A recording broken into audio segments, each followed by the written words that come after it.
क्या है रेशियो की आज की क्लास में। पहले थोड़े थोड़े आसान आसान से सवाल देख लेते हैं, जैसे कि कंपाउंड रेशियो आपने नहीं पढ़ा, आपने डुप्लीकेट रेशियो पढ़े, आपने सब कुछ पढ़ा, लेकिन आपने कंपाउंड रेशियो अभी तक नहीं पढ़ा है, तो पहले ये जरूर पढ़ लेते हैं। तो कंपाउंड रेशियो क्या होता है मैं बता देता हूं पहले आपको, ताकि आप आसानी से सवाल कर पाए।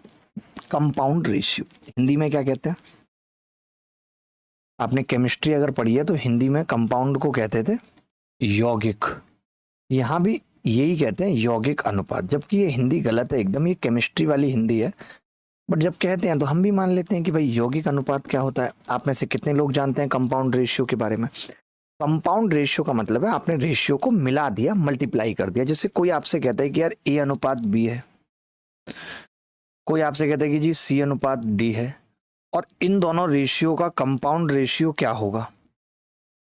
इन दोनों का कंपाउंड रेशियो क्या होगा? तो बस कुछ नहीं करना है, दोनों रेशियो को मल्टीप्लाई कर देना है। AC अनुपात BD क्या हो जाएगा? इसका कंपाउंड रेशियो हो जाएगा। AC अनुपात, अब मैंने एक एग्जांपल और ले लिया कि भाई कोई आपसे पूछे कि फाइंड कंपाउंड रेशियो ऑफ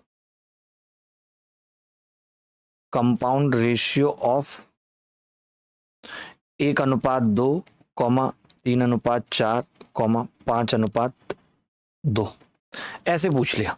हमने कहा कि जी बताओ इनका कंपाउंड रेशियो क्या होगा। तो बड़ा सिंपल है कंपाउंड रेशियो निकालना। कैसे? हमने गुणा कर दिया भाई 1:2, 3:4, 5:2 गुणा कर दिया। जब हमने गुणा किया तो हमने पाया कि जी 5 तिया 15 और 4 दूनी 8 दूनी 16, इसका क्या हो जाएगा? कंपाउंड रेशियो हो जाएगा। तो एक तो हमने सीखा अभी कंपाउंड रेशियो। एक और चीज हम सीखते हैं, हम डुप्लीकेट रेशियो, सब डुप्लीकेट, ट्रिप्लीकेट, सब ट्रिप्लीकेट, ये सब कुछ पढ़ चुके हैं। ठीक है, हम भी रूपा अच्छा फील कर रहे हैं और बहुत मजा काट देंगे आज। ठीक है, अच्छा मैं बात करता हूँ इनवर्स रेशियो की, कि इनवर्स रेशियो क्या होता है। कंपाउंड रेशियो समझ में आया कि नहीं आया, पहले ही बताओ। कंपाउंड रेशियो में कुछ नहीं है। देखो ये सवाल अगर पेपर में आ गया तो बच्चों से हो क्यों नहीं पाता है? क्योंकि उनको पता ही नहीं है कंपाउंड रेशियो क्या है। तो कम से कम पता रहेगा तब ना आप कर पाओगे, और जब पता ही नहीं रहेगा तो कुछ नहीं कर पाओगे। तो पता होना जरूरी है। कुछ चीजें बहुत आसान होती हैं लेकिन हमें पता नहीं होती। तो मैं समझता हूं कि आपको कंपाउंड रेशियो पता चल गया कि क्या होता है कंपाउंड रेशियो। एक रेशियो कोपचे में और समझ लेते हैं जिसका नाम है इनवर्स रेशियो। इनवर्स रेशियो, जब इनवर्स ट्रिग्नोमेट्री पूछी जा रही है तो इनवर्स रेशियो कोई बड़ी बात नहीं है। इनवर्स रेशियो क्या होता है? इनवर्स रेशियो को हिंदी में क्या कहते हैं भाई? आप कहेंगे जी प्रतिलोम अनुपात। प्रतिलोम अनुपात। आज हमारे इनवर्स रेशियो, प्रतिलोम अनुपात। ठीक है, क्या होता है? जैसे उल्टा करना, बेसिकली एक्स का इनवर्स क्या होगा? X inverse. वैसे इनवर्स का मतलब ही होता है उल्टा। तो उल्टा कैसे निकलता है भाई? Inverse ratio of x ratio y पूछ लिया किसी ने हमसे, तो उल्टा कर देंगे जी, ये हो जाएगा वाई रेशियो एक्स। रेशियो को उल्टा कर देना ही क्या है?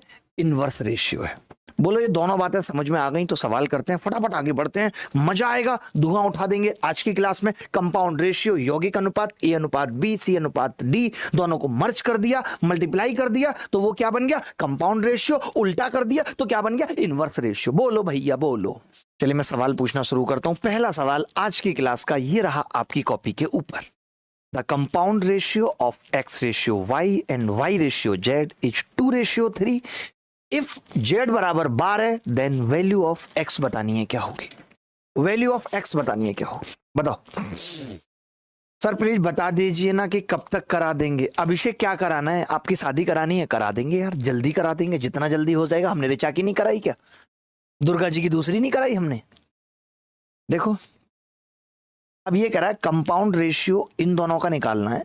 तो मैंने कहा भाई इन दोनों का कंपाउंड रेशियो क्या होगा? तो आपने कहा जी कुछ नहीं होगा, इन दोनों की मल्टीप्लाई कर लेते हैं। एक्स से कर देता हूँ मल्टीप्लाई, ज्यादा अच्छा लगेगा आपको। एक्स बटे वाई मल्टीप्लाई कर दिया वाई बटे जेड बराबर हो गया 2/3। एक्स बटे वाई इंटू वाई बटे जेड बराबर 2/3। ठीक है, ये बात क्लियर है। तो अब वाई से वाई कट गया, कट गया।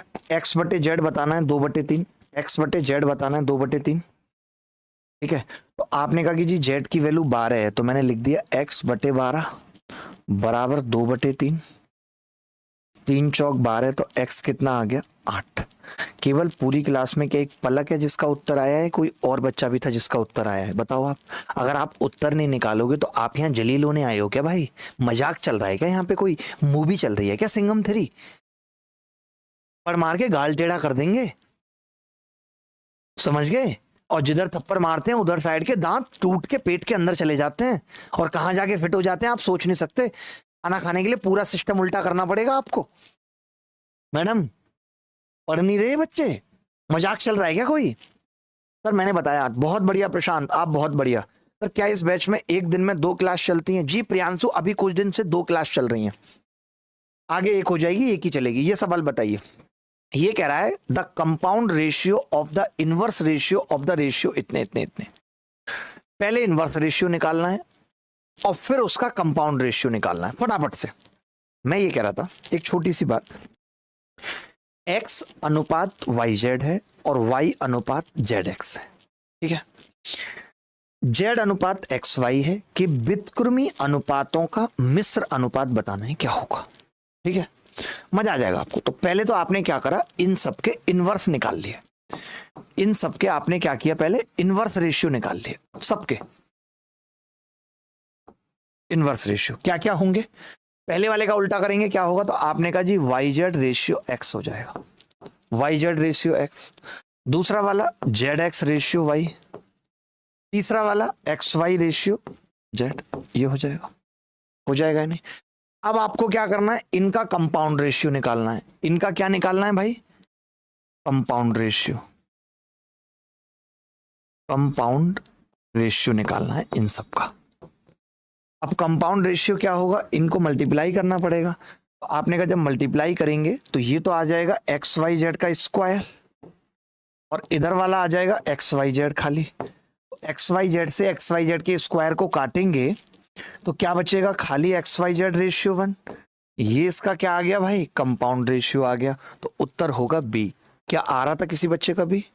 ये भी बिल्कुल चलेगा कि आप पहले कंपाउंड रेशियो निकाल दीजिए। आप इस बात को लिख लीजिए, चाहे तो आप अलग से लिख लीजिए इस बात को कि inverse ratio of compound ratio बराबर होगा compound ratio of inverse ratio. ये भी आप कर सकते हैं, बात एक ही है, कोई बड़ी बात नहीं है। बोलो, देखो x प्लस वाई अनुपात x माइनस वाई और x अनुपात y का मिश्रित अनुपात y अनुपात x। वाह वाह भाई, ये तो कमाल कर दिया इन्होंने, बड़ा ही कमाल कर दिया। अब आपको 2 अनुपात हैं, एक x प्लस वाई, बट मजा पता है ऐसे एनर्जी के साथ पढ़ाने में ही आता है, नॉर्मल नहीं आता। इंटू एक्स अपॉन वाई बराबर है y अपॉन एक्स। ये कह सकते हैं क्योंकि दोनों का हमने क्या किया, मल्टीप्लाई कर दिया ताकि उनका कंपाउंड रेशियो आ जाए, और वो y बटे एक्स दिया हुआ था। अब हमसे पूछ रहा है x की क्यूब प्लस y की क्यूब बतानी है क्या होगी। देंगे यार, आपने कहा कि जी इसकी गुणा कर लीजिए, क्रॉस मल्टीप्लिट कर लीजिए। आप क्रॉस मल्टीप्लिट समझते हैं, यानी क्रॉस मल्टीप्लाई को ही हम लोग कहते हैं क्रॉस मल्टीप्लिट, ठीक है? और ब्रैकेट में x प्लस वाई बराबर वाई स्क्वायर और x माइनस वाई, ठीक है? आपने देखा ये आ गया x की cube plus x square y बराबर y square x minus y की क्यूब एक्स, नहीं वाई की क्यूब खाली, ठीक है? इधर आ गया जी x की क्यूब प्लस वाई की क्यूब बराबर एक्स वाई कॉमन ले लिया हमने, तो ये आ जाएगा इधर y माइनस एक्स। क्या ऐसा कोई ऑप्शन है? तो आपने कहा हाँ जी थर्ड ऑप्शन है। क्या ये सवाल मुश्किल था? मैं आपसे पूछना चाहता हूं, लेकिन ये सवाल उस बच्चे के लिए मुश्किल है जिसको यही नहीं पता कंपाउंड रेशियो होता क्या है। जिसको अभी तक जितना पढ़ाया है उतना सबको समझ आया है, अभी तक जितना पढ़ाया है उतना सबको समझ आया है। अभी मैंने 2 ही बातें बताई हैं, एक इनवर्स रेशियो और एक कंपाउंड रेशियो। फटाफट से रिप्लाई करके बताओ कि अभी तक जितना पढ़ाया है वो सबको समझ आया है। कोई नई चीज अभी तक मैंने नहीं पढ़ाई है भाई, कोई भी नई चीज अभी तक मैंने नहीं पढ़ाई है।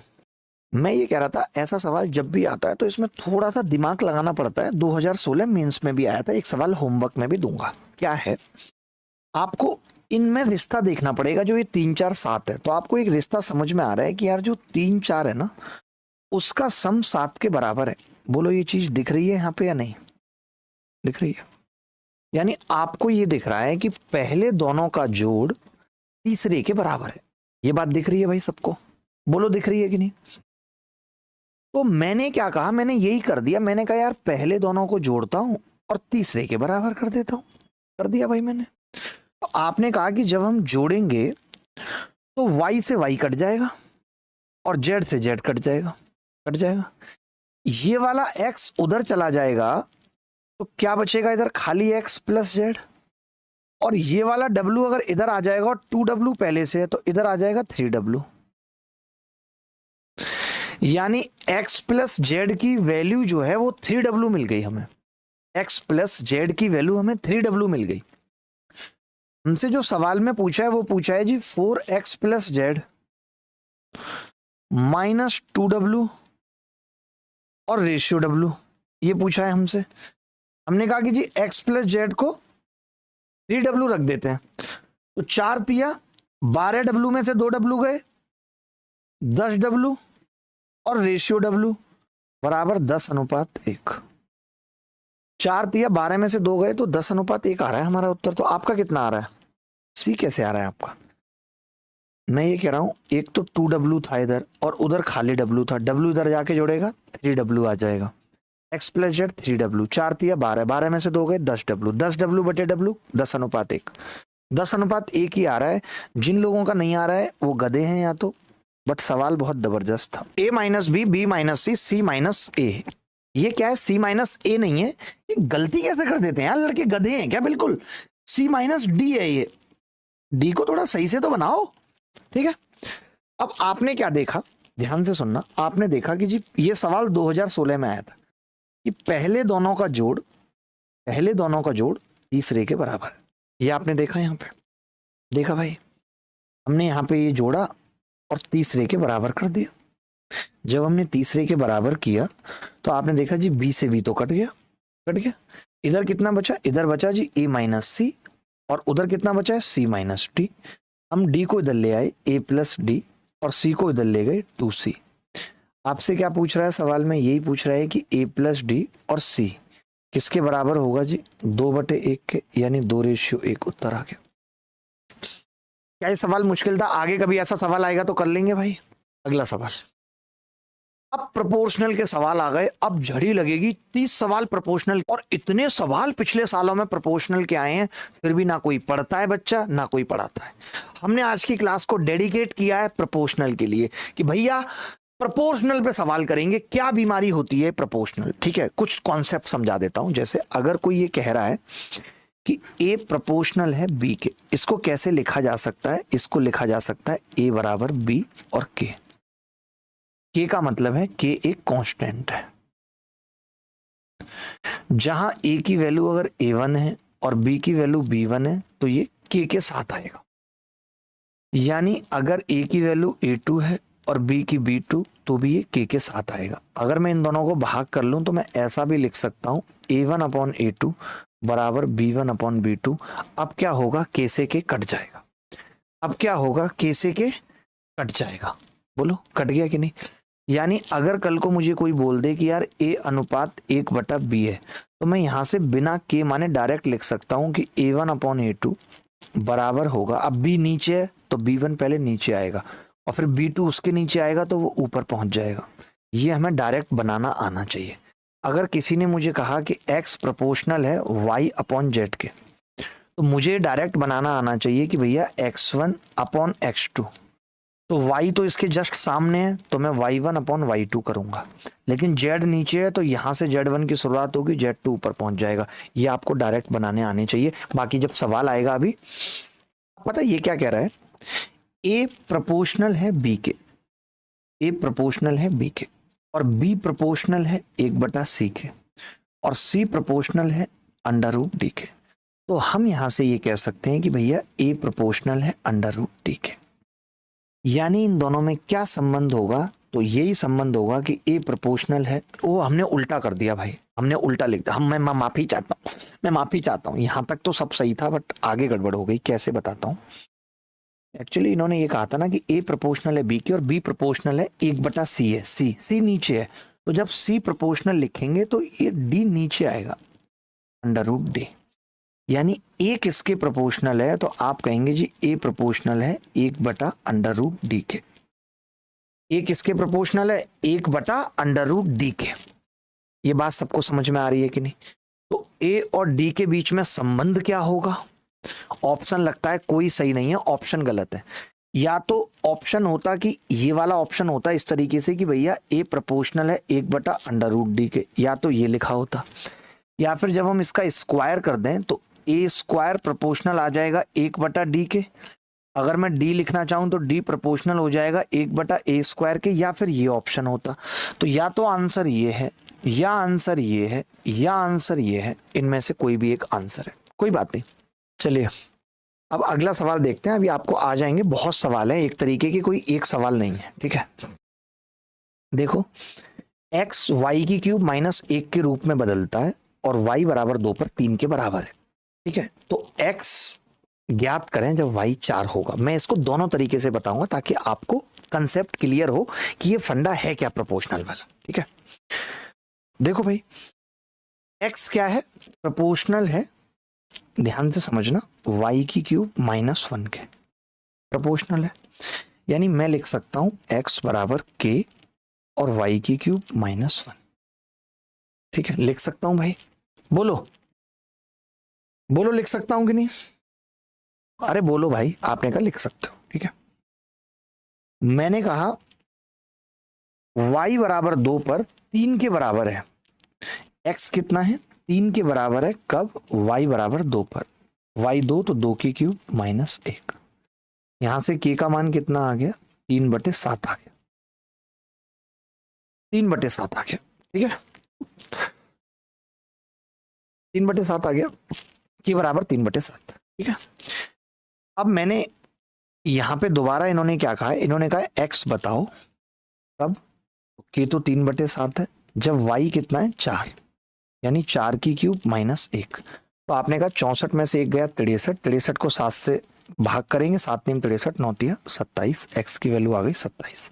ऑप्शन में है 27, मैं पूछ रहा हूं ऑप्शन में है 27। तो आप कहेंगे जी नहीं है, कोई बात नहीं, ले आएंगे। जो चीज नहीं होती उसको क्या करते हैं? ले आते हैं। अब सुनो मेरी बात, इसका सेकंड मेथड देखो। सेकंड मेथड,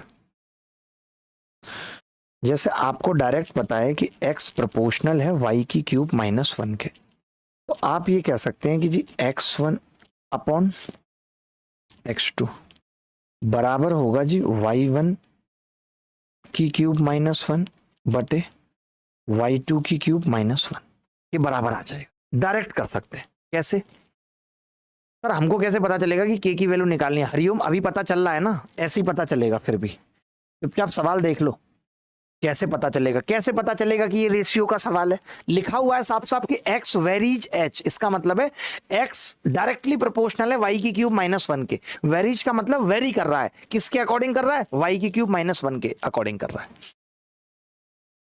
देखो अब x1 कितना है? तो आपने कहा 3, x2 निकालना है दूसरा वाला, और पहला y1 कितना है? 2, 2 दूनी 4 दूनी 8 में से 1 गया 7। y2 कितना है? 4 चौक 16 चौका 64 में से 1 गया 63। तो आपने कहा 7 नहीं 63, x2 कितना आ गया? 27। मैंने क्यों कहा है कि आज एक्स्ट्रा क्लास लग रही है आपकी रेशियो प्रोपोर्शन की, जिसमें मैं पूरे टाइम यही सवाल करा रहा हूं? मजा थोड़ी आ रहा है मेरे को एक क्लास बढ़ाने में।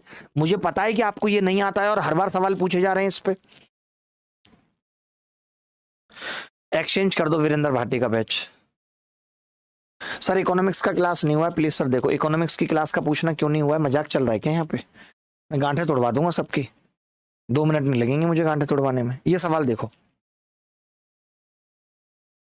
ये अच्छा सवाल है, जल्दी देखो, आ जाएगा आपको भी, धीरे धीरे आ जाएगा। देखो लगातार सवाल एक ही तरीके के। मैं क्यों लेके आया, मुझे पता है ना आपको ये कॉन्सेप्ट नहीं आता और नई चीजें सीखने में आपको टाइम लगता है, मालूम है, मैं जानता हूं आपको। देखिए, x varies h y directly and h z inversely, और पॉइंट z डायरेक्टली प्रोपोर्शनल है y के और z के। अब यहां पे हम ये कह सकते हैं, यहां पे हम ये कह सकते हैं कि x ऊपर है तो x1 बटे x2 बराबर y1 अपॉन y2 और z1 अपॉन z2। ये कह सकते हैं कि नहीं? ठीक है भाई। तो आपने देखा बड़े ध्यान से, आपने कहा कि जी x1 कितना दिया है 12, y कितना है उस वक्त 3, y 3 है। अब इन्होंने z नहीं दिया, अब हम फंस गए भाई। इन्होंने z नहीं दिया, ना तो z1 दिया है और ना ही z2 दिया है, y2 दिया है 5 और x2 दिया है 4। तो आप बताओ क्या यहां से z2 निकाला जा सकता है? नहीं निकाला जा सकता। उत्तर हो जाएगा कैन नॉट बी डिटरमाइन। उत्तर हो जाएगा कैन नॉट बी डिटरमाइन। चलिए आगे बढ़ते हैं। ये आईसीआर 2022 में आया सवाल। एक सवाल ऐसा कर लीजिए, फटाफट से कर लीजिए, मुझे भी अच्छा लगेगा, आपको भी अच्छा लगेगा। जल्दी उत्तर बता दीजिए। पार्थ आप, समय शुरू हो चुका है आपका अभी। ए बी के अनुक्रमानुपाती है तथा सी के व्युत्क्रमानुपाती है जब ए बराबर 4/3, बी बराबर 3/7 और सी बराबर 9/14। जब ए बराबर 4√3 और बी बराबर 30, तो सी क्या होगा ये बताना है। सी क्या होगा ये बताना है, बोलो। देखो ए डायरेक्टली प्रोपोर्शनल है बी के, खुद बोला है, और सी के इनवर्सली प्रोपोर्शनल है। तो मैंने कहा मैं यहां से एक चीज लिख सकता हूं कि भैया A1/A2 बराबर होगा B1/B2 और C1/C2। ये होगा A1/A2 बराबर B1/B2 इंटू C2/C1 हो गया।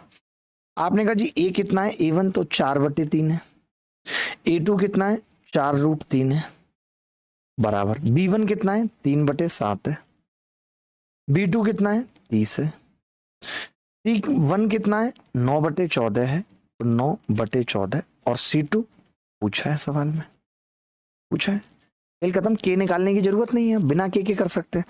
आपने कहा जी 7 से 2 बार कट जाएगा, कट जाएगा, 3 से 3 कट जाएगा, 4 से 4 कट जाएगा, और 3 से ये 3 भी कट जाएगा, और √3 से ये √3 बार कट जाएगा। तो मैंने देखा बचा क्या है, तो आपने कहा कि जी यहाँ पे 10 बचा है, 10√3 और नीचे 2 बचा है और इधर कुछ नहीं बचा, यानी जो C2 है वो आ गया 10√3 और नीचे 2 भी है उसके, यानी 5√3। यही आंसर है। किसी बच्चे का आ रहा था पूरी क्लास में। अगले सवाल की तरफ चलते हैं। R S के अनुक्रमानुपाती है तथा T के व्युत्क्रमानुपाती है, तो ये सेम टू सेम सवाल है, इसे मैं RW में देके छोड़ रहा हूं, सेम टू सेम है बिल्कुल, इसीलिए सर इसको खुद से करेंगे। आगे बढ़ते हैं। एक्स वाई के घन के साथ सीधे बदलता है, ये सवाल CGL 2024 प्री में आया है। अगर आप इस सवाल को मुझे करके बताएंगे तो मैं समझूंगा कि आप रेस्पेक्ट के लायक हैं, आप रेस्पेक्ट के लायक हैं। X varies directly with the cube of Y and inversely with the square of Z if X बराबर 1/36 when Y बराबर 2 Z बराबर 3 then what is the value of 800X when Y बराबर 3 and Z बराबर 5। बताओ भाई, X Y की cube के साथ तो सीधे बदली और इनवर्सली स्क्वायर ऑफ Z यानी Z स्क्वायर। ये बात क्लियर है? यहां तक मुझे बताओ। Jeet Roy, X directly proportional y की क्यूब बटे जेड स्क्वायर, y की क्यूब बटे जेड स्क्वायर, डायरेक्टली आ गया। बोलो। अब आप एक चीज देखेंगे, बड़े ध्यान से समझना, बड़े ध्यान से समझना। मैं यहां से लिख सकता हूं x1 बटे x2 बराबर y1 की क्यूब बटे y2 की cube into Z1 square into Z2 square. ऊपर लिख सकता हूं, बोलो। लिख सकता हूं भाई, y1/y2 हो जाएगा और Z1 का स्क्वायर नीचे है Z, इसलिए Z1 नीचे आ जाएगा। अब x1 है कितना, आपने कहा जी 1/36 है। y1 कितना है जी 2 की क्यूब कितनी होगी 8। Z कितना है जी Z1 3 है, तो 3 का स्क्वायर नीचे 9 आएगा। y2 की क्यूब कितनी है, 3 तिया 9 तिया 27 है, 27 है। Z2 कितना है, Z2 तो आप कहेंगे जी Z2 है 55-25। X2 कितना है पूछा है जी, X2 8x2 पूछा है, 800x2। ठीक है, सब कुछ हो गया। आपने कहा जी सब कुछ हो गया, काट पीट देते हैं। 9 चौक 36, 25 100 का 100, 800x2 बराबर आ गया 27। आपको पता है यही पूछ रहा है सवाल में 800x2 पूछ रहा है, तो कितना आ जाएगा 27, बीच द करेक्ट आंसर। मैं समझता हूं कि अब आपको समझ में आ गया, पूरा अच्छे से समझ में आ गया। एक सवाल बड़ा मुश्किल पूछा, पता है इस बार के पेपर में एक सवाल बड़ा मुश्किल पूछा, उसमें थोड़ा सा ट्रिकी था, क्लियर नहीं था उतना सवाल, लेकिन क्लियर होना हो हमें तो उत्तर बताने होते हैं। एसएससी तो ये कहता भैया उत्तर बताओ आगे बढ़ो, हमें कुछ नौटंकी नहीं चाहिए, आपको क्लियर है या नहीं है।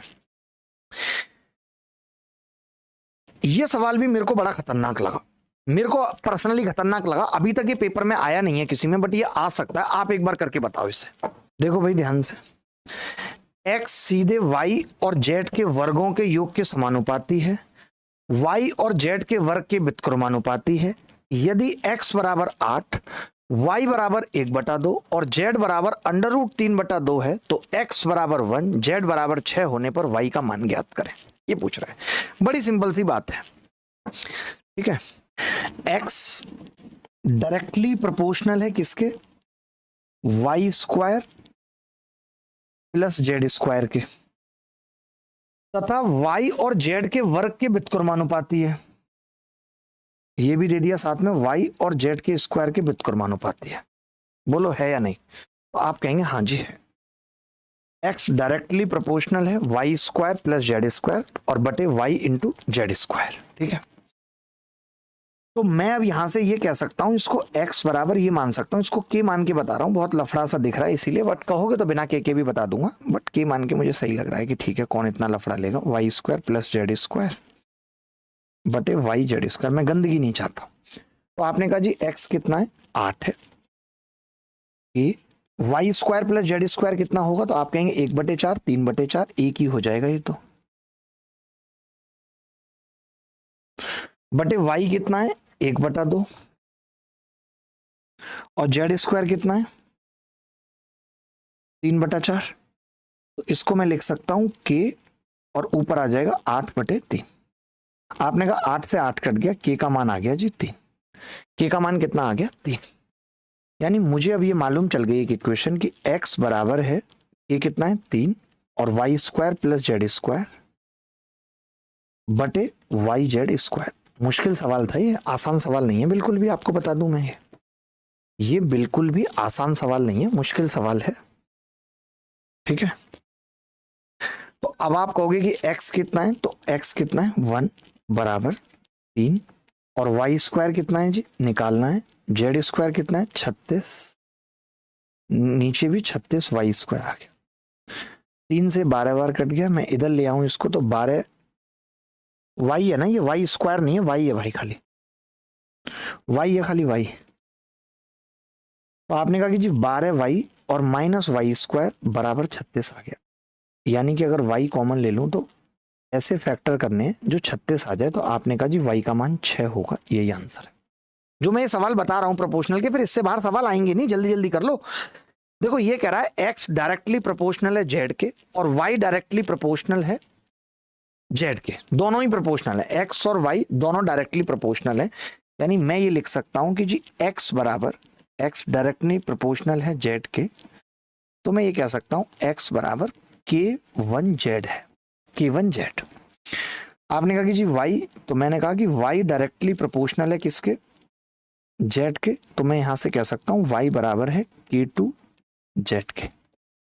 अब मैं आपसे पूछ रहा हूं x square minus y square क्या होगा, तो आपने कहा x square minus y square में जेड स्क्वायर कॉमन आ जाएगा, ब्रैकेट में कांस्टेंट आ जाएगा। ये इस कांस्टेंट को मैं k3 लिख सकता हूं, k3 जेड स्क्वायर, डायरेक्टली कह सकता हूं कि जेड स्क्वायर के प्रोपोर्शनल है, यानी x square minus y square directly proportional है जेड स्क्वायर के, यानी ये स्टेटमेंट करेक्ट है, पहला वाला स्टेटमेंट करेक्ट है।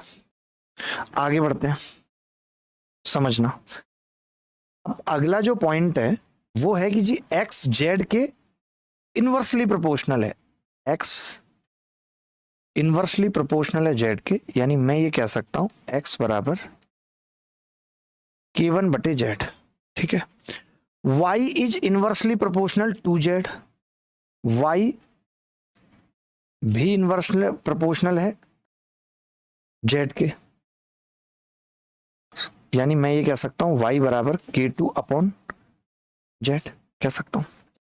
अब ये कह रहा है कि जी एक्स वाई किसके प्रोपोर्शनल होगी, एक्स वाई पूछ रहा है किसके प्रोपोर्शनल होगा, मैंने मल्टीप्लाई कर लिया दोनों का x इंटू वाई, तो आपने कहा ये k1 इंटू k2 बटे जेड स्क्वायर होगा। इसको मैं k3 मान लेता हूँ k1 अपॉन k2 को, और कह सकता हूँ कि जी ये इन्वर्सली प्रोपोर्शनल है 1 बटे जेड स्क्वायर के, यानी एक्स वाई इन्वर्सली प्रोपोर्शनल है जेड स्क्वायर की। ये बात बिल्कुल सही है, ये स्टेटमेंट भी करेक्ट है। तो बोथ आर करेक्ट 1 एंड 2। बोलो both are correct 1 and 2। Both are correct 1 and 2। देखिए function of two variable directly with x and inversely with y. अब इसमें क्या है, ये फंक्शन टू वेरिएबल्स क्लियरली बोल रहा है, तो हम इसको ऐसा भी कर सकते थे कि f डायरेक्टली प्रोपोर्शनल कर देते x अपॉन वाई। लेकिन आप देखोगे तो इसमें x के ये 2 दे रखे हैं। अगर आप ध्यान से देखो तो x 5 भी दे रखा है और y 3, और x 0 भी दे रखा है और y 1, यानी 2 चीजें दे रखी हैं। मैं तो फंस गया, 2 चीजें दे रखी हैं, ये तो बड़ा मुश्किल सी चीज है। यहाँ पे x1 y1 और f2 भी, यानी सवाल गलत तो नहीं है। तब फिर हमें पता चलता है कि अच्छा ये ऐसे कहना चाह रहा है कि एक फंक्शन f है जो डायरेक्टली प्रोपोर्शनल है x के, ठीक है, और इनडायरेक्टली प्रोपोर्शनल है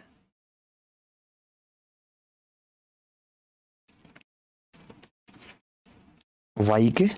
तो हमने क्या किया कि ये अलग अलग होगा, तो हमने कहा कि भाई f बराबर यहां पे ये कितना आ रहा है, तो f को हमने कैसे किया प्रोपोर्शनल, समझना ध्यान से। f को हमने कहा कि भाई ये एक कोफिशिएंट तो a माना मैंने, या k1 मान लो ज्यादा सही रहेगा, k1x और प्लस k2 अपॉन वाई। जब 2 डेटा दे रखे हों तब आपको कैसे करना है कि ये समेशन है एक फंक्शन x और इनवर्सली y दोनों का। x के डायरेक्टली प्रोपोर्शनल तो k1x plus k2 upon Y, क्योंकि 2 वैल्यू दे रखी है x और y की, और f की भी दे रखी है, और फिर पूछ रहा है। तो अब मैंने कहा कि भाई f 15 है, अगर x1 और y 15 है तो f2 है। बड़ा ही अलग सवाल है। इसने क्या कहा है, ध्यान से सुनो, मैं ये चेंज करके आपको दिखाता हूं, थोड़ा डिलीट करके।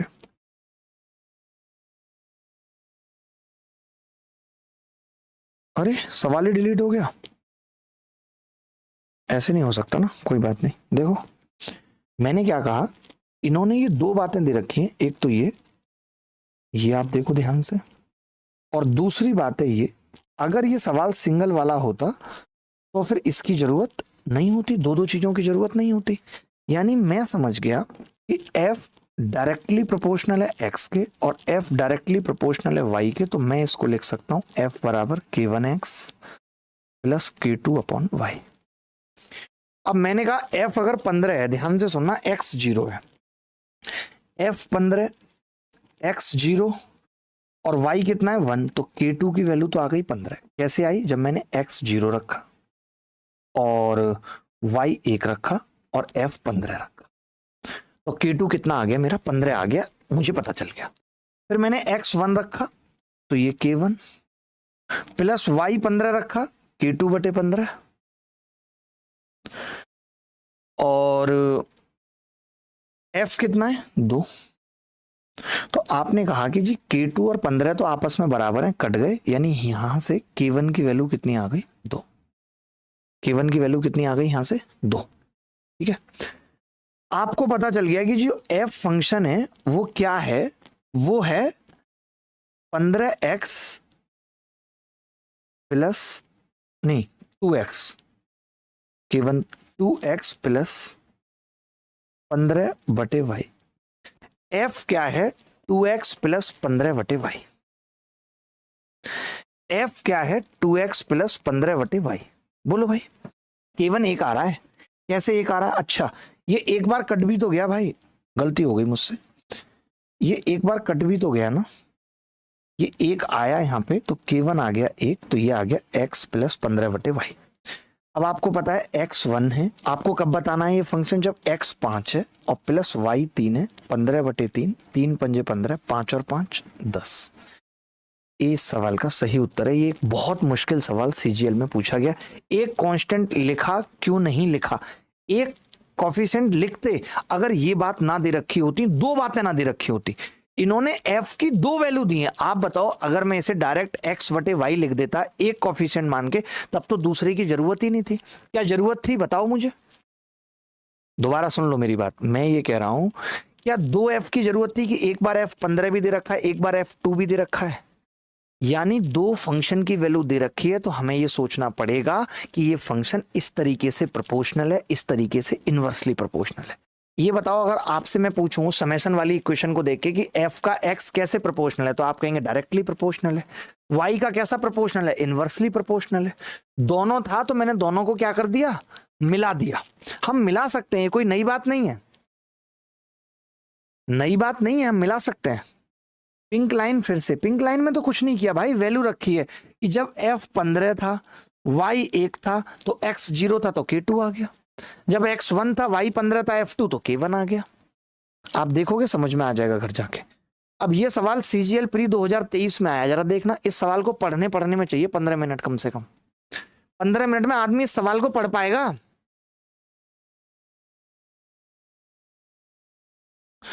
यार नीलकांत, मैं आपकी बात बिल्कुल मान गया, लेकिन एक बात बताओ, मेरी बात सुनो ध्यान से, मैं बता देता हूं आपको, आप चिंता क्यों कर रहे हो। एक बात बताओ, इसमें x की कितनी वैल्यू दे रखी है, बस मैं इतना पूछना चाहता हूं, इसमें x की कितनी वैल्यू दे रखी है? तो आप कहोगे सिर्फ एक वैल्यू दे रखी है मास्टर। क्या दो दे रखी है? नहीं, अगर दो दे रखी होती तो यहां पे भी हम ऐसे लिखते कि x बराबर k1 x y square plus z square plus k2 बटे वाई जेड स्क्वायर।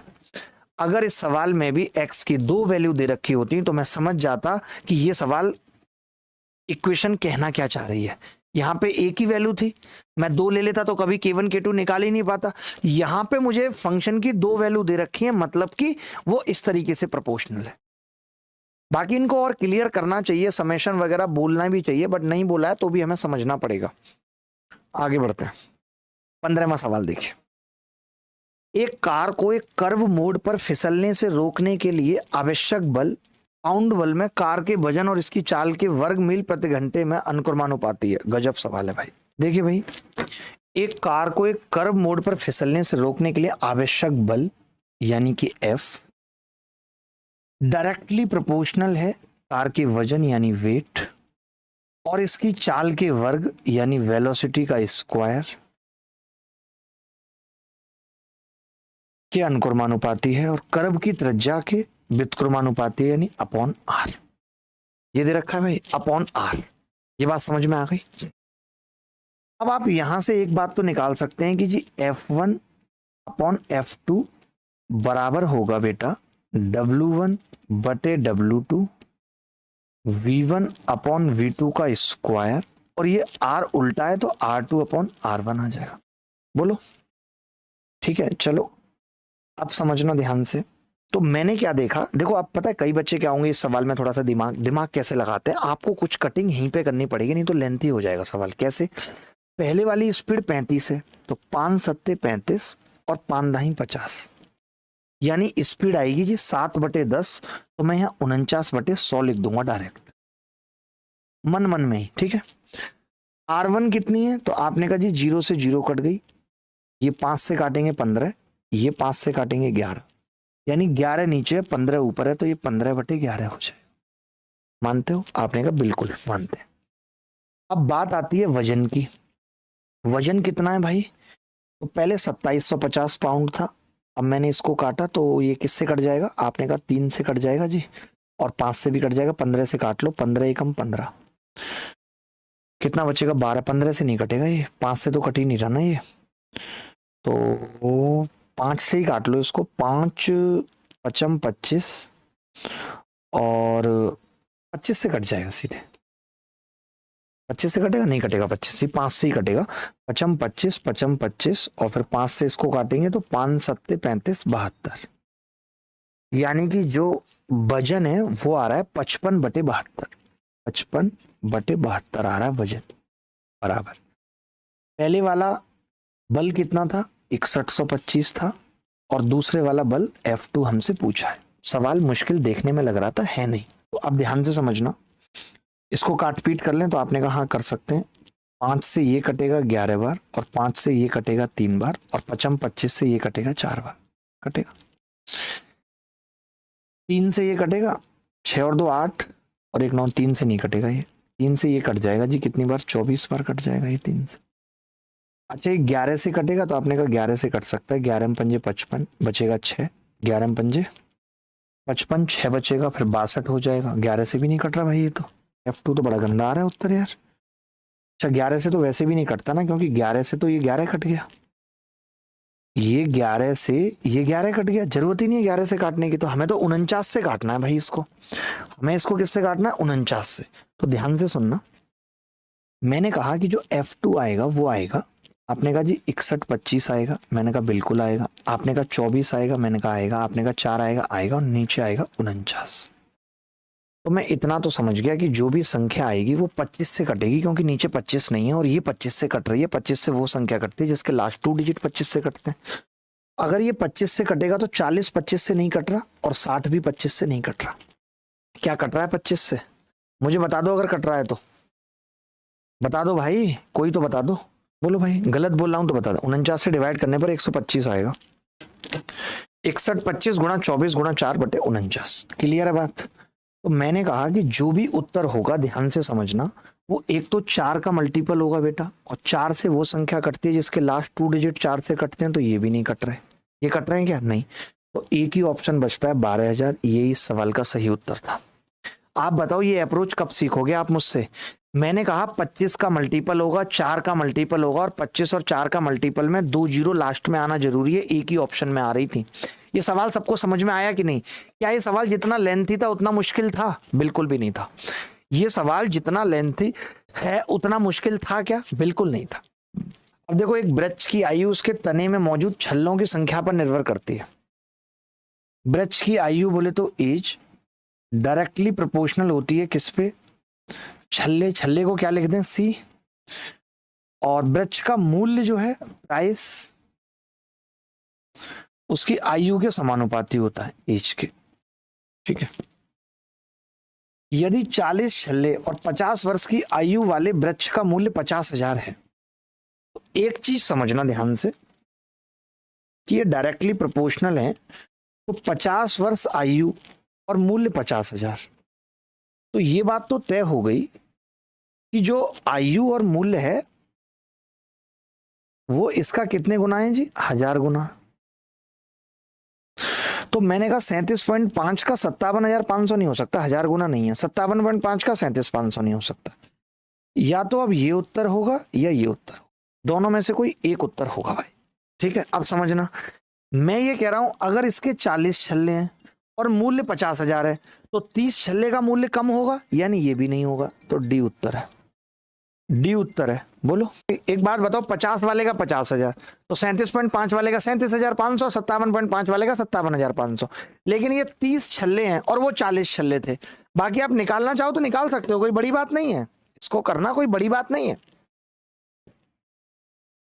जैसे 4 की वैल्यू 5 है, खुद बताओ 4 की वैल्यू 5 है तो 3 की कितनी होगी? 3.37। 4 की वैल्यू 5 कह लो, तो 30 की निकालनी थी तो 37.5 आ जाएगी। कोई मुश्किल थोड़ी था ये सवाल। आप कर ले तो ऐसे, हम कब कर पाएंगे? इस तरह के सवाल देख के उड़ा दें। उड़ा पाओगे भाई, आप भी उड़ा पाओगे। ये सवाल देखो MTS 2023 में आया। जल्दी जल्दी देख लो, जल्दी आगे बढ़ते हैं। एक वृत्ताकार डिस्क का वजन उसकी त्रिज्या के वर्ग, ध्यान से सुनना, वजन यानी वेट, उसकी त्रिज्या के वर्ग यानी r², और उसकी मोटाई के गुणनफल के अनुसार बदलता है। मोटाई यानी कि t। दो एक जैसी डिस्क की मोटाई 16:9 के अनुपात में, ध्यान से सुनो अब, W1/W2 बराबर R1/R2 का स्क्वायर इंटू T1/T2। ठीक है। अब W1/W2 क्या है? डिस्क की मोटाई का अनुपात 16/9 है, तो मैंने यहां 16/9 लिख दिया। ठीक है। पहले का वजन दूसरे के वजन से 4 गुना है, यानी कि पहले का वजन 4 है और दूसरे का 1 है, बराबर R1/R2 का स्क्वायर। मैंने पूरे का अंडर रूट ले लिया, तो आपने कहा 4 का अंडर रूट, पहले तो 4 को काट लो, अब अंडर रूट ले लो, तो इधर 9 को लेके आओगे, अंडर रूट लोगे तो 3, 4 का अंडर रूट लोगे तो 2, R1/R2। रेडियस का अनुपात कितना आ जाएगा? 3:2। ये देखो, ये सवाल RW में कर लेना, सेम टू सेम है, पेपर में दोबारा आने के चांसेस हैं। MTS में आया है, सेम टू सेम है। ठीक है, चलिए आगे। एक हार का मूल्य उसमें लगे मोतियों की संख्या के अनुक्रमानुपाती है, मोतियों की त्रिज्या के वर्गमूल के अनुक्रमानुपाती है। ये भी सेम सवाल है, मैं समझता हूं कि आप खुद कर लेंगे, इसमें मुश्किल कुछ भी नहीं है, पढ़ा है मैंने ऐसा सवाल। ये सवाल थोड़ा अलग है, इसको कर लीजिए। एक इंजन 20/3 मीटर पर सेकंड की गति से आगे बढ़ सकता है। एक इंजन 20/3 मीटर पर सेकंड की गति से आगे बढ़ सकता है जब कोई वैगन संलग्न नहीं होता, जब भी कोई मतलब उसमें डब्बा हमने जोड़ नहीं रखा, तब उसकी गति 20/3 है। ट्रेन की गति में कमी सीधे इंजन से जुड़ी वैगनों की संख्या के वर्गमूल के समानुपाती है। यानी ये कह रहा है वेलोसिटी में कमी, v कमी कर देता हूं मैं, और वो डायरेक्टली प्रोपोर्शनल है under root of number of wagons, W कह देते हैं इसको, W। ठीक है, जब केवल 4 वैगन संलग्न होते हैं तो इसकी गति 50/9 मीटर पर सेकंड होती है। तो मैंने कहा V1 कमी, पहले एक बार कमी की हमने, और V2 कमी, फिर हम कितनी कमी कर रहे हैं, बराबर में आ जाएगा अंडर रूट W1/W2। ये आ जाएगा, बोलो। तो आप कहेंगे हाँ हाँ आ जाएगा बिल्कुल। अब आप मुझे बस एक छोटी सी बात बताओ मित्र कि 20/3 से 50/9 हुई है स्पीड, कितनी कम हुई है? तो आप कहेंगे जी 60/9 लिख सकता हूं इसको थोड़ी देर के लिए 3 से गुणा करके। तो आपने कहा जी पहली बार में जो कमी हुई वो 10/9 की हुई स्पीड में। उससे डब्बों पे क्या असर पड़ा? 4 डब्बे केवल संलग्न हुए हैं। अब मैं ये कह रहा हूं कि अगर मैं उसे बिल्कुल रोक दूं, इन्होंने कहा है कि मैक्सिमम वैगन की संख्या बताओ जिसके साथ इंजन चल सकता है। मैंने कहा इंजन को चलाते नहीं है, तो आपने कहा उसके लिए आपको गति में 20/3 की कमी करनी पड़ेगी। 20/3 से वो बढ़ सकता है। मैंने कहा अगर एक भी डब्बा नहीं है तब वो 20/3 से बढ़ सकता है। मैंने इतने डब्बे लगा दिए कि उसकी स्पीड 20/3 हो गई, और वो डब्बे हैं W2। वो डब्बे क्या है? W2। 10 से इसको काटा 2 बार और इसको काटा 3 बार, तो आपने कहा कि जी ये आ रहा है 1/6। स्क्वायर करूंगा तो W2 आ जाएगा 6 × 36 = 144। यानी मैंने ये देखा अगर मैं 144 डब्बे लगा दूं तो इंजन हिलेगा नहीं, उसकी स्पीड 0 हो जाएगी। इंजन हिलेगा नहीं, उसकी स्पीड 0 हो जाएगी, क्योंकि मैंने इंजन में कमी कितने की कर दी स्पीड में? 20/3 की। यानी अगर 144 डब्बे जोड़ दिए जाएं तो स्पीड 0 हो जाएगी। अगर मैं एक डब्बा जोड़ूंगा, एक डब्बा कम जोड़ूंगा, तो इंजन हल्का हल्का चलता रहेगा। इसने यही पूछा है कि मैक्सिमम वैगन कितने जोड़ सकते हैं जिससे इंजन चलता रहे। अगर मैं 144 जोड़ दूंगा तो स्पीड 0 हो जाएगी, चलेगा ही नहीं। मैं आपको अलग एग्जांपल से समझाता हूं। मैं कहता हूं एक की स्पीड है 50 जब उसमें 0 डब्बे लगे हुए हैं, समझना आप, 0 डब्बे लगे हुए हैं। अब आपने कहा कि अगर मैं 4 डब्बे जोड़ दूं तो स्पीड हो जाती है 30। ठीक है, और आपको ये पता है कि जो स्पीड में कमी हुई है 20, वो डायरेक्टली प्रोपोर्शनल है इस अंडर रूट 4 के। मैंने कहा कि अगर मैं सीधे के सीधे स्पीड 50 ही कम कर दूं तब कितने डब्बे होंगे? तो आपने कहा कि जी ये W2 निकाल दिया हमने। W2 कितना आ गया जी? 55 स्क्वायर कर दिया, 55 25/4 × 4। तो आपने कहा इस केस में जी 25 डब्बे हो जाएंगे अगर आप स्पीड 0 कर रहे हो। तो मैंने कहा एक डब्बा कम जोड़ देते हैं, 24 जोड़ेंगे तो इंजन हल्का हल्का चलता रहेगा। वो क्या है ना 20/3 50/9, इससे दिक्कत आ गई आपको। भाई स्पीड 50 है अगर 0 डब्बे जोड़ रहे हैं, और मैं स्पीड में 20 की कमी कर दूं, अगर 4 डब्बे जोड़ रहे हैं तो 20 की कमी हो जा रही है। मैंने कहा 50 की कमी कितने डब्बों पे होगी? तो आपने कहा 25 डब्बों पे होगी 50 की कमी, यानी इंजन अब चलेगा ही नहीं। तो एक डब्बा कम जोड़ेंगे तो हल्का हल्का चलता रहेगा। करना जरा इसको।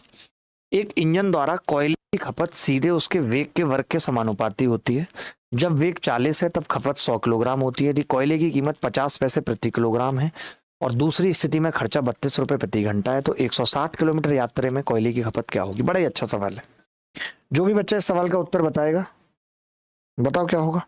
एक इंजन द्वारा कोयले की खपत यानी कंजम्पशन सीधे सीधे प्रोपोर्शनल है वेलोसिटी के स्क्वायर के। ठीक है, यानी C1/C2 बराबर है V1/V2 का स्क्वायर।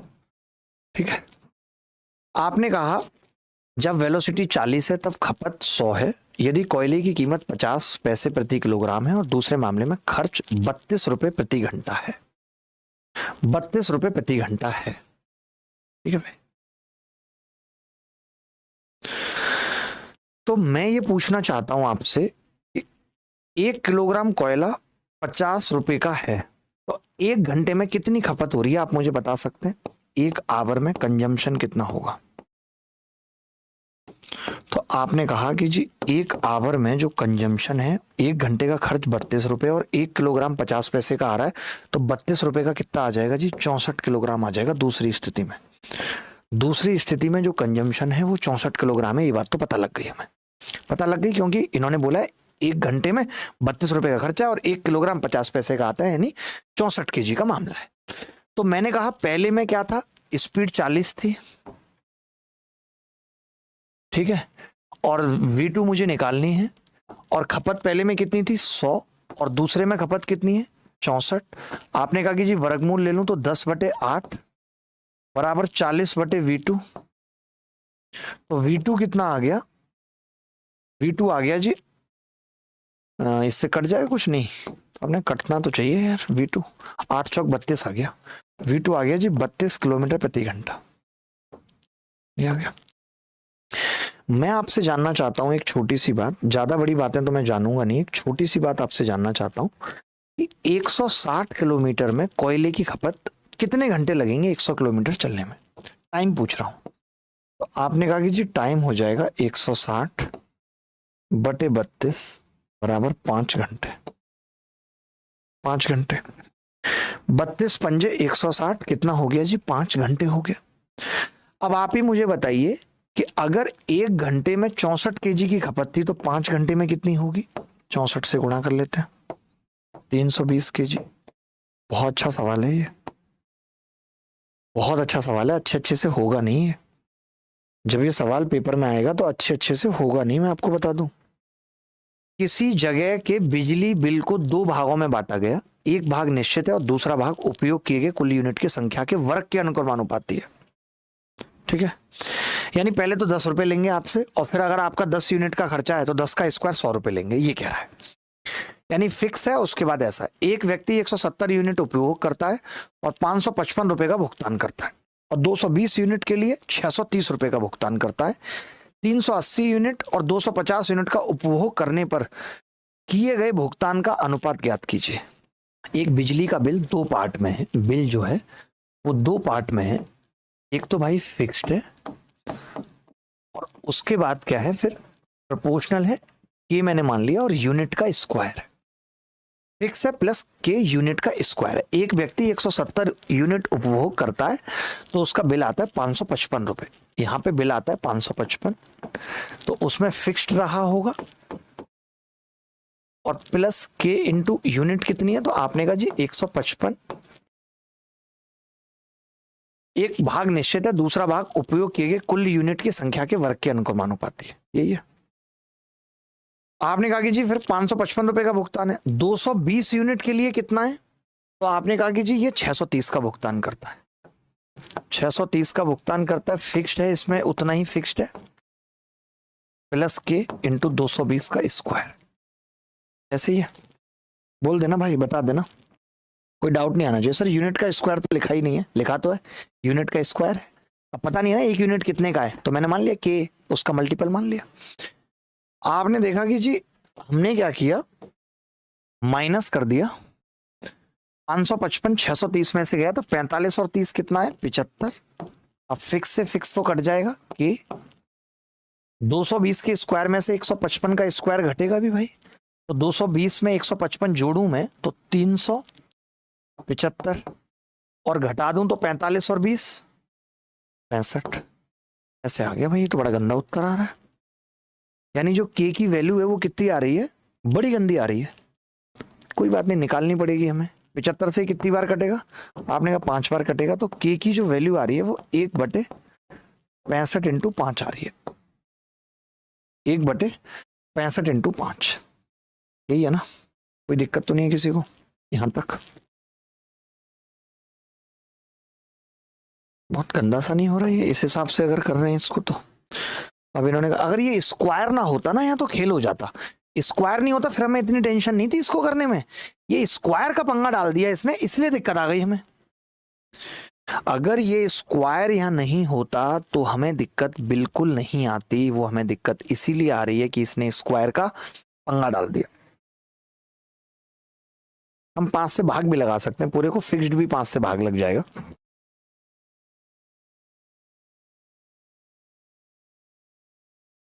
अब हमें क्या करना है भाई, यहां से फिक्स्ड भी निकालना है हमें। बड़ा गंदा उत्तर आएगा यार, बड़ा ही गंदा। फिक्स्ड भी निकालना है, के की वैल्यू निकालेंगे, फिर फिक्स्ड निकालेंगे। कुछ और शॉर्टकट लगाना पड़ेगा। किसी बच्चे के दिमाग में आ रहा है कोई शॉर्टकट? उत्तर तो निकाल ही देते हैं, क्योंकि कट भी नहीं रहा ना कुछ। तो मैंने कहा पहली वाली इक्वेशन में रख दूं या दूसरी वाली में, यहाँ से फिक्स्ड कितना आ जाएगा? तो आपने कहा यहाँ से फिक्स्ड आ जाएगा जी 630 माइनस के की वैल्यू कितनी है, 1/65 इंटू 5 और 220 का स्क्वायर। बड़ा गंदा आ रहा है। तो हमने कैलकुलेशन में कोई मिस्टेक तो नहीं की? अगर मैं 220 में 155 जोड़ूं तो 375 ही आएगा, और घटा दूं तो 20 तो उधर से बच गया और 45 बच गया एक तरफ से। 45 और 20 65 होता है। यही उत्तर आ रहा है। जो फिक्स्ड की वैल्यू आ रही है वही इतनी घटिया आ रही है। 630 माइनस 5 और 5 दोनों से कटेगा 220 220, तो 5 से काटूंगा तो 5 चौक 20 5 चौक 20, 44 गुणा 44 और नीचे आ जाएगा जी 13। बहुत ही गंदा आ रहा है यार, फिक्स्ड ही इतना गंदा आ रहा है। पर 170 यूनिट है ना, कहाँ पे 170? हिंदी में तो नहीं है 170। अरे यार तभी तो मैं कह रहा हूँ कि इतना गंदा कैसे आ रहा है। 170 यूनिट है, वही मैंने कहा है, इतना गंदा तो नहीं आना चाहिए सवाल। अच्छा सवाल है। 170 का स्क्वायर है, ठीक है। अब आपने इसमें से इसको घटाया तो 45 और 30 कितना आ गया जी? 75 बराबर फिक्स्ड एफ प्लस के। एक बार जोड़ूंगा इसको तो कितना आ जाएगा जी? 390 390। और अगर घटाऊंगा तो 30 और 20 50 बचेगा। 3 से काटा तो ये 130 बार कटेगा। 25 बचेगा तो 25 से इसको काटा 2 बार बचेगा। तो के की जो वैल्यू आ रही है, फिक्स तो कट जाएगा ना, फिक्स तो कट ही जाएगा। तो के की जो वैल्यू आ रही है वो आ रही है 1/260। यही आ रही है नहीं आ रही पहले बता दो मुझे। के की वैल्यू आ रही है जी 1/260। अब रख दें 260, बट तो अभी भी गंदा ही आ रहा है। मजा नहीं आ रहा इस सवाल में मेरे को तो, मतलब वो फिर फील नहीं आ रहा, और जब फील नहीं आ रहा तो फिर करने का कोई मतलब नहीं है। पर 45 बचेगा ना, 630 में से काटेंगे तो 45 और 30 75, 555 और 630 है। यूनिट 220 है और 170 है। तो मैंने घटाया है, के कॉमन आ गया। 220 में 170 जोड़ा तो 7 और 2 9 390, और घटाया तो 30 और 20 50। सही तो काटा है। सर मेरा कमेंट पढ़ लो। पलक पलक मैं कैसे पढ़ लूँ आपका कमेंट? मेरा नहीं है लेवल अभी आपका कमेंट पढ़ने लायक। एक इंसान का लेवल भी होता है, वो नहीं है मेरा। कैसे पढ़ूं मैं? सवाल करेक्ट है नहीं है ये भी देखना पड़ेगा। मुझे लग रहा है कि करेक्ट है सवाल तो, बट जो इसने ये 2 का अनुपात दे दिया, या तो फिर इतना लेंथी सवाल है, होना नहीं चाहिए इतना लेंथी। तो हाँ वही तो मैं कह रहा हूँ कि हिंदी में गलत लिखा है, अभी तो ये सवाल इतना गंदा है। सही बोल रहा है वो लड़का यार, लड़की बोल रही है वही तो। तभी तो मैं कहूँ कि ये गलत लिखा है हिंदी में। अगर ये यूनिट होगा, स्क्वायर नहीं होगा, फिर तो लफड़ाई खत्म हो गया। ये सब लिखने की जरूरत ही नहीं है फिर तो। फिर आप ऐसे समझो, फिर तो मैं आपको डायरेक्ट बता दूंगा कि 170 यूनिट का जो खर्चा है वो कितना है? 555। और आगे कितनी बच गई? 200 यूनिट है। कितनी? 220 यूनिट का जो खर्चा है वो कितना है? 630। तो जब मैं इन दोनों को माइनस करूंगा, समझना, इसमें से इसको माइनस करूंगा तो 50 यूनिट का जो खर्चा है वो कितना आ जाएगा? 50 यूनिट का खर्चा तो आपने कहा वो आ रहा है 75 आ रहा है। यानी 2 यूनिट का खर्चा 3 रुपए है, जो वेरिएबल वाला है। ये जो मैं खर्चा लिख रहा हूं फिक्स कट गया, ये वेरिएबल वाला खर्चा है, वेरिएबल वाला। अब आप समझना ध्यान से, फिक्स वाला तो फिक्स है। तो अब इन्होंने पूछा है आपसे 380 यूनिट का खर्चा का अनुपात, और नीचे आपसे पूछा 250 यूनिट के खर्च का अनुपात। तो मैंने कहा अगर 380 निकालनी है तो ये 220 से कितना ज्यादा है आप बताओ। तो आपने कहा जी 630 तो होगा, जिसमें फिक्स भी आ गया, और अभी वेरिएबल कितनी यूनिट और बची है? तो आपने कहा 160 यूनिट और बची है। तो 160 यूनिट का खर्चा कितना होगा यहाँ से 80 से? तो आपने कहा 240। तो मैंने 240 रुपए और जोड़ दिए बटे मैंने कहा 250 यूनिट का खर्चा, तो आपने कहा 220 का 630 तो है ही, और कितनी यूनिट है एक्स्ट्रा, तो आपने कहा 30 यूनिट का खर्चा, 15 दूनी 30, 15 दिया 45 रुपये और जोड़ दिया मैंने। तो ये आ गया भाई 0, 4 और 3 7 और 6 और 2 8, 87, 887, ये 870 सही है। और नीचे आ गया जी 675। गलत तो नहीं किया? आपने कहा बिल्कुल नहीं किया। मैंने इसको 5 से भाग कर दिया। 5 से कितनी बार कटेगा, तो आपने कहा 5 एकम 5, 3 बचेगा, 5 सत्ते 35, 5 एकम 5, 5 सत्ते 35, 5 चौक 20, 174 बटे 5 एकम 5, 5 तिया 15, 55 25, 174 बटे 135। उत्तर आ रहा है 72, नहीं आ रहा। हमने कुछ गड़बड़ तो नहीं की ना? 80 दूनी सही है, बिल्कुल यही आएगा जी उत्तर, 174 बटे 135। किसी बच्चे का आ रहा था पूरी क्लास में? पूरी क्लास में किसी का आ रहा है? पूरी क्लास में किसी का आ रहा है तो बता दो मुझे। हाँ जी, इसका आ रहा है। बहुत अच्छा सवाल था। ये वर्ग वाला हटा दो यहां से, हिंदी में दे रखा था ना वर्ग, हिंदी में ये वर्ग हटा दो भाई।